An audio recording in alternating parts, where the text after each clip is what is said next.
Kemudian Musa dan Harun pergi menghadap Firaun, lalu berkata kepadanya, "Beginilah firman Tuhan, Allah Israel.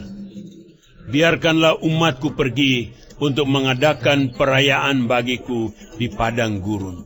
Tetapi Firaun berkata, "Siapakah Tuhan itu yang harus kudengarkan firman-Nya untuk membiarkan orang Israel pergi? Tidak kenal aku Tuhan itu, dan tidak juga aku akan membiarkan orang Israel pergi." Lalu kata mereka, Allah orang Ibrani telah menemui kami. Izinkanlah kiranya kami pergi ke padang gurun 3 hari perjalanan jauhnya untuk mempersembahkan korban kepada Tuhan Allah kami, supaya jangan nanti mendatangkan kepada kami penyakit sampar atau pedang. Tetapi Raja Mesir berkata kepada mereka, "Musa dan Harun, mengapakah kamu bawa-bawa bangsa ini melalaikan pekerjaannya? Pergilah melakukan pekerjaanmu." Lagi kata Firaun, "Lihat, sekarang telah terlalu banyak bangsamu di negeri ini. Masakan kamu hendak menghentikan mereka dari kerja paksanya?" Pada hari itu juga Firaun memerintahkan kepada pengerah-pengerah bangsa itu dan kepada mandur-mandur mereka sendiri, "Tidak boleh lagi kamu memberikan jerami kepada bangsa itu untuk membuat batu bata seperti sampai sekarang. Biarlah mereka sendiri yang pergi mengumpulkan jerami. Tetapi jumlah batu bata yang harus dibuat mereka sampai sekarang, bebankanlah itu juga kepada mereka, dan jangan menguranginya, karena mereka pemalas. Itulah sebabnya mereka berteriak-teriak, 'Izinkanlah kami pergi mempersembahkan korban kepada Allah kami.' Pekerjaan orang-orang ini harus diperberat, sehingga mereka terikat kepada pekerjaannya, dan jangan mempedulikan perkataan dusta." Maka para pengerah bangsa itu dan para mandurnya pergi dan berkata kepada mereka, "Beginilah kata Firaun, aku tidak memberi jerami lagi kepadamu. Pergilah kamu sendiri mengambil jerami, dimanapun kamu mendapatnya.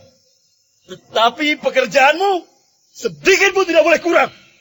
Lalu berseraklah bangsa itu ke seluruh tanah Mesir untuk mengumpulkan tunggul gandum sebagai pengganti jerami. Dan pengerah-pengerah itu mendesak mereka dengan berkata, "Selesaikan pekerjaanmu, yaitu tugas sehari, seperti pada waktu ada jerami." Lalu pengerah-pengerah Firaun memukul mandur-mandur Israel yang mereka angkat sambil bertanya, "Mengapakah kamu pada hari ini tidak menyelesaikan jumlah batu bata yang harus kamu buat seperti kemarin?" Sesudah itu, pergilah para mandur Israel kepada Firaun dan mengadukan halnya kepadanya. "Mengapakah Tuanku berlaku seperti itu terhadap hamba-hambamu ini? Jerami tidak diberikan lagi kepada hamba-hambamu ini. Tetapi walaupun begitu, kami diperintahkan buatlah batu bata. Dan dalam pada itu hamba-hambamu ini dipukuli. Pada rakyat Tuanku lah yang bersalah." Tetapi ia berkata, "Pemalas kamu, pemalas! Itulah sebabnya kamu berkata, 'Izinkanlah kami pergi mempersembahkan korban kepada Tuhan.' Jadi sekarang, pergilah, bekerja. Jerami tidak akan diberikan lagi kepadamu, tetapi jumlah batu bata yang sama harus kamu serahkan."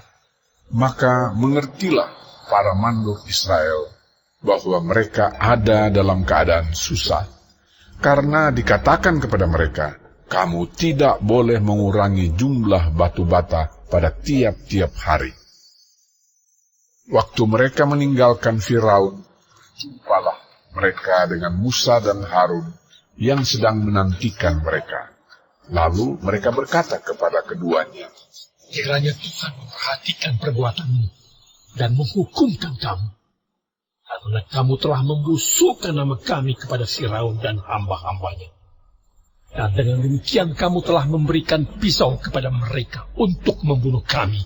Lalu Musa kembali menghadap Tuhan, katanya, Tuhan, Mengapakah kau perlakukan umat ini begitu bengis? Mengapa pula aku yang kau utus? Sebab sejak aku pergi menghadap Firaun untuk berbicara atas namamu, dengan jahat diperlakukannya umat ini. Dan engkau tidak melepaskan umatmu sama sekali. Tetapi Tuhan berfirman kepada Musa, Sekarang engkau akan melihat apa yang akan kulakukan kepada Firaun.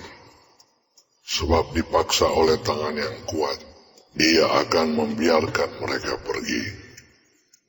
Ya, dipaksa oleh tangan yang kuat, ia akan mengusir mereka dari negerinya.